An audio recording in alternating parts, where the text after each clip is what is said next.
Temple exposed as well, where I broke down how he took a lot of his information out of the Aquarian Gospel. Hence the circle 7, according to the Aquarian Gospel, was symbolic to Jesus. So when you see that on the Moorish Science Temple, you know that's coming from religious rhetoric as well. But Noble Drew Ali took the Quran, which was created by the Ku Klux Klan, and he turned it into the Quran with the K, which is still Turkish. And so when you see Moors wear the fez is Turkish, okay? And so the term Moor is not ethnic. It does not denote a population of people. It's a derogatory term, okay, that's being used and was created by Germans, okay, and Slavic Europeans, aka Arabs, to negatively denote as a negative denoting term towards black people.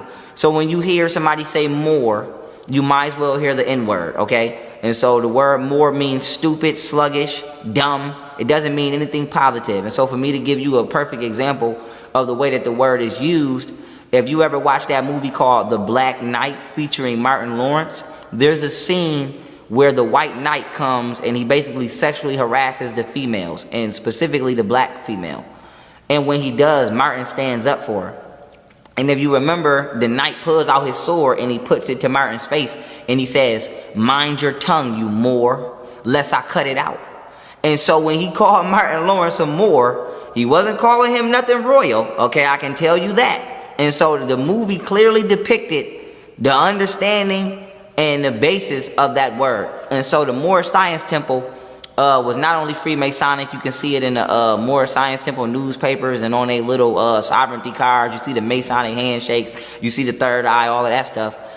They co-opted the Quran from the Ku Klux Klan's Quran, as well as the crescent moon and the star. And the reason I'm bringing them up is because they allegedly practice Islam.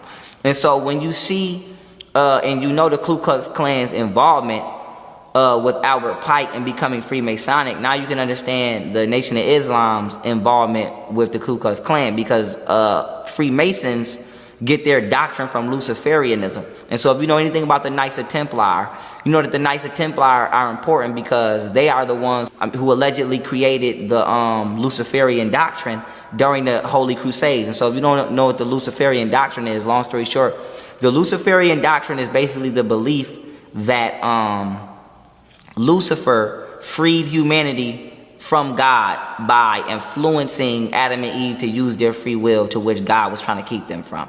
And so they believe, you know, this is just a quick rundown. They believe that God is really an evil deity and that Lucifer is angelic and that he's a beholder of light. This is why Lucifer always referred to or depict Satan or the devil as an angel.